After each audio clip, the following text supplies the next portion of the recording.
My name is Raja Ganapati. I come from a very small and typical village from Tamil Nadu, a southern part of India. And the school that we had, that is the base of our knowledge. It's a very tiny little government school.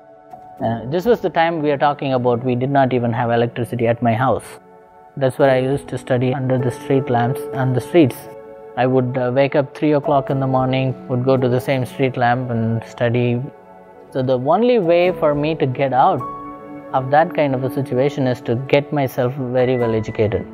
Growing up in a village like that, we never heard of Jesus Christ or Christianity. That village was our world, and going to school was our dream. But it was the time I felt complete freedom in my life when I got out of school and moved to a city where I attended my college. From our family, nobody went to college. So I took that to be a very serious goal of my life, and I started studying. So I used to study in a park. I would go to college and come back, and I worked part-time. And during the night, that's where I will be. The fact is that the security guard, he was kind enough to let me in and study there and even sleep there. And I later understood God puts some people on our way to prepare us for someday. In my second year college, we had a semester where we had to study the Bible. That inspired me so much. There was a day where I saw these two men walking down the street with white shirts and ties, and they just came across that park and they looked at me. And then they simply said, "Would you be interested about learning more about the church?" I said, "Yes, I've learned something about the Gospel of Mark, but I would be interested to know about your church."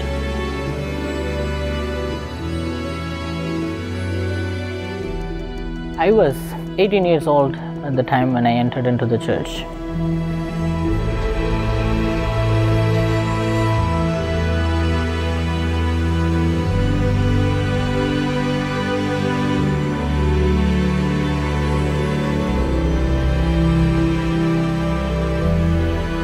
Put my first step and second step, and I looked at the congregation, and I felt entirely different.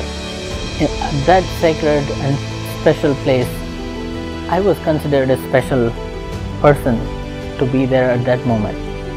And I was seated in the corner, something that made me feel that I belonged. And I absolutely understood that day and that moment, it was the divine power that was working in my life. When I started meeting with the missionaries, and that is when my questions just came out of me. And one way that you can firmly follow him and become his follower is by being baptized in the church and becoming the member of the church. And that's a hard decision. And then I finally decided that I will pray and see what would be, my feelings again. I remember I knelt down in the same park. I thought, I'm going to leave behind everything else, my religion, relatives, everything else that I was taught by my parents. I'm going to leave behind everything just because I have felt the divine power of God in my life. And that is the place that I felt. This is the decision that I should make. Then I decided that I will be baptized and become a member of the Church of Jesus Christ of Latter-day Saints. It was a great feeling. I'm happy that I made that decision on that day. As I graduated from my college, which was my biggest goal and dream of my life, this letter came to me that I was given the sponsorship to go abroad for my higher studies. But by the same time, the deepest desire of my heart was to serve the Lord, preach the gospel, be a missionary. That was my goal. That is where again I felt the hand of the Lord worked in my life. I became very emotionally connected to the gospel of Jesus Christ, and that meant everything to me. So that one day I will teach about Jesus Christ to somebody, and I would, cheerfully share this with somebody. My belief in Jesus Christ has given me a new life.